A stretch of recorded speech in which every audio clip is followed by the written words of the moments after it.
Hello friends, स्वागत है मेरे YouTube channel English with Varun पे। देखिए, आज हम लोग एक पोएट्री का सबसे फर्स्ट टॉपिक करेंगे जिसका क्या नाम है हमारा स्वीटेस्ट लव आई डोंट गो। ठीक है, तो देखिए स्वीटेस्ट लव आई डोंट गो ये एक पोएट्री का चैप्टर है।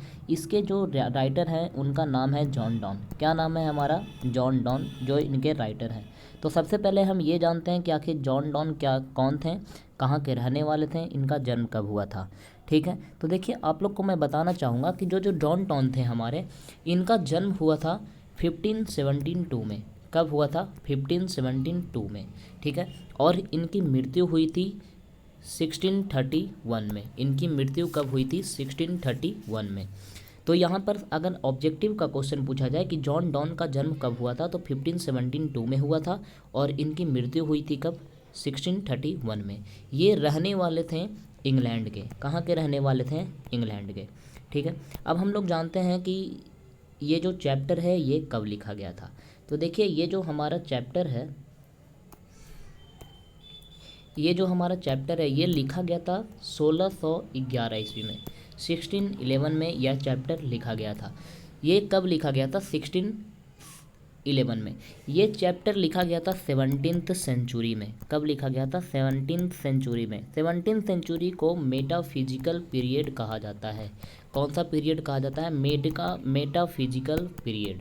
ठीक है, अगर आपसे ऐसा क्वेश्चन पूछे ऑब्जेक्टिव टाइप 17th सेंचुरी को क्या कहा जाता है, तो 17th सेंचुरी को मेटाफिजिकल पीरियड कहा जाता है। और अगर यहाँ पर से क्वेश्चन पूछा जाए कि स्वीटेस्ट लव आई डोंट को कब लिखा गया था, कौन से सेंचुरी में, तो 17th सेंचुरी में। और कौन से ईस्वी में? तो 1611 ईस्वी में। और ये पोएट क्यों लिखा गया था, ये पोएम क्यों लिखा गया था? तो देखिए ये पोएम लिखा गया था हमारा जब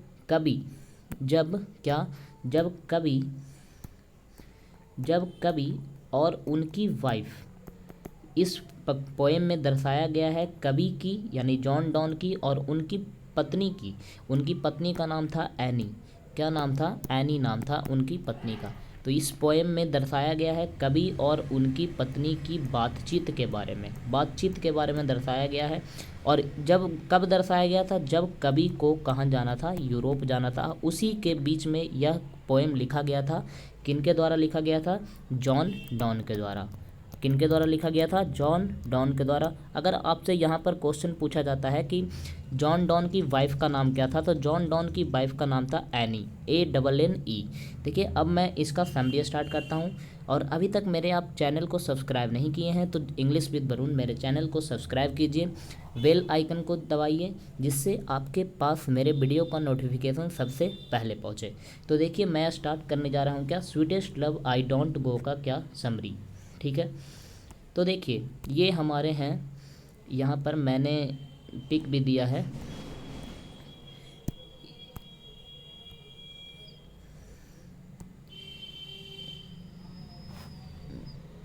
देखिए ये हमारे हैं जॉन डॉन। कौन है? हमारे जॉन डॉन। देखिए मैं समरी स्टार्ट करने जा रहा हूँ। यहाँ पर लिखा हुआ है the poem sweetest love I don't go has been composed by या रिटन बाई, किनके द्वारा? जॉन डॉन के द्वारा। The poem sweetest love I don't go has been written by, किनके द्वारा? जॉन डॉन के द्वारा। He was born in 1572। इनका जन्म कब हुआ था? 1572 को। He is the famous poet of early 17th century. ये एक फेमस पोएट थे कब के? 17th सेंचुरी के। यहाँ पर आप ध्यान देंगे, यहाँ पर लिखा हुआ है ईयरली, तो यहाँ पर ईयरली लिखा हुआ है। तो इस यहाँ पर मैं एक आप लोग को बात बताना चाहूँगा। कौन सी बात बताना चाहूँगा? तो ध्यान दीजिएगा। देखिए क्या होता है, 17th सेंचुरी में दो आता है। एक आता है हमारा ईयरली 17th सेंचुरी और एक आता है हमारा लेट 17th सेंचुरी। तो देखिए अगर आपसे ऑब्जेक्टिव टाइप क्वेश्चन पूछा जाए कि ईयरली 17th सेंचुरी को क्या कहा जाता है, तो देखिए this century is known as metaphysical period. 17th century को क्या कहा जाता है? मेटाफिजिकल पीरियड कहा जाता है। अगर आपसे पूछे लेट 17th सेंचुरी को क्या कहा जाता है, तो लेट 17th सेंचुरी को कहा जाता है रेस्टोरेशन पीरियड। क्या कहा जाता है? Restoration period. ठीक है, यहाँ पर ये ऑब्जेक्टिव टाइप क्वेश्चन है। मैं ऑब्जेक्टिव टाइप जितने छोटे छोटे क्वेश्चन देखे जाते हैं एग्जाम में, मैं उसको भी पूरी तरह कवर करूँगा, जितना हो सके उतना कवर जरूर करूँगा। ठीक है, अब देखिए यहाँ पर मैं आगे बढ़ता हूँ। इन दिस पोएम, इस पोएम में we find the conversion, conversion यहाँ पर नहीं, कन्वर्सेशन, यहाँ पर आप लोग कन्वर्सेशन कर लीजिएगा, यहाँ पर लिखने में थोड़ा मिसप्रिंट हो गया है, क्या होगा, कन्वर्सेशन। मैं पेज थोड़ा चेंज कर लेता हूँ।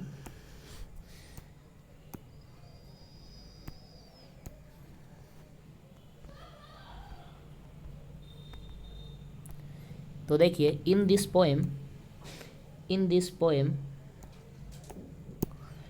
वी फाइंड द कन्वर्सेशन, यहाँ पर कर लीजिएगा क्या, conversation between the poet and his beloved wife any.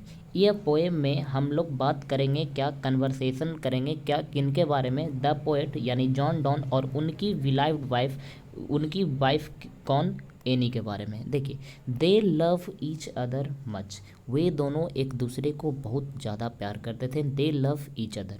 ठीक है, इसके बाद देखिएगा क्या लिखा हुआ है, इसके बाद लिखा हुआ the poet has to go to Europe because of some particular work. Poet को यानी कवि को कहाँ जाना था, यूरोप, कुछ ज़रूरी काम के लिए, सिर्फ कुछ खास काम के लिए, सम इम्पॉर्टेंट वर्क, बट लेकिन his wife does not allow him to go anywhere, लेकिन उनकी जो पत्नी थी वे उन्हें जाने से अलाउ नहीं कर रही थी, उन्हें जाने का परमिशन नहीं दे रही थी, क्योंकि because she can not live without him, क्योंकि वे यानी उनकी जो पत्नी थी एनी, वे उनके बिना नहीं रह सकती थी, लिव विदाउट हिम, किनके बिना, जॉन डॉन के बिना। ठीक है, देखिए, she starts abusing her husband, abusing के जगह पे हम स्कॉल्डिंग भी लिख सकते हैं, डांट फटकार करना या हमारा एब्यूजिंग। सी स्टार्ट एब्यूजिंग हर हस्बैंड, कौन, उनकी पत्नी एनी, उन्हें स्टार्ट करने लगी, एब्यूज करने लगी या स्कॉल्ड करने लगी, किनको, हर हस्बैंड को यानी पोएट को, जॉन डॉन को। सो इसलिए कि that he may change his plan to going to Europe, इसलिए उन्हें एब्यूज कर रही थी, इसलिए उन्हें स्कॉल्ड कर रही थी, क्योंकि इसलिए कर रही थी कि वे, कौन, जॉन डॉन, अपने प्लान को चेंज कर दें, हिज प्लान चेंज, कहाँ जाने से, यूरोप जाने से। ठीक है, इसके बाद देखिएगा, इसके बाद क्या लिखा हुआ है,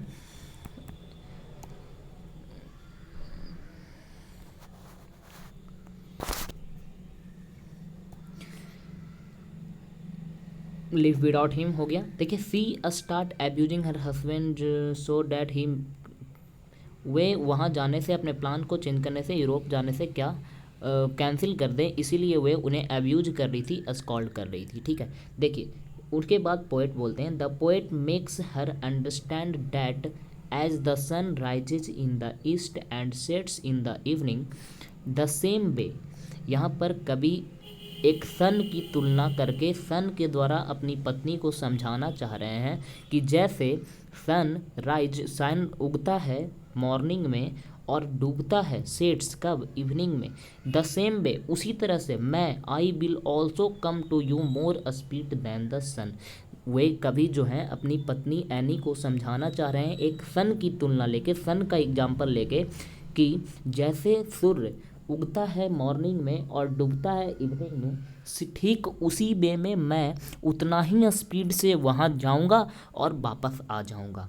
यानी कहने का मतलब I will also come to you with more speed than the sun, यानी मैं उतना ही स्पीड से, उससे ज़्यादा स्पीड से, मोर स्पीड दैन द सन, कितना, किससे, सन से, मैं वहाँ जाऊँगा और आ जाऊँगा। At last he says that people who love each other, people who love each other, at last way कहते हैं कि जो पीपुल एक दूसरे से प्यार करते हैं वे दिल, हार्ट नेवर सेपरेट, उनका दिल कभी भी जुदा नहीं होता है, नेवर सेपरेट, सच कहा जाता है, सच ए ग्रेट पोएट। इनके बारे में, जॉन डॉन के बारे में, ये एक बहुत क्या महान कवि थे, महान पोएट थे, एंड ही पास्ट अवे 1631।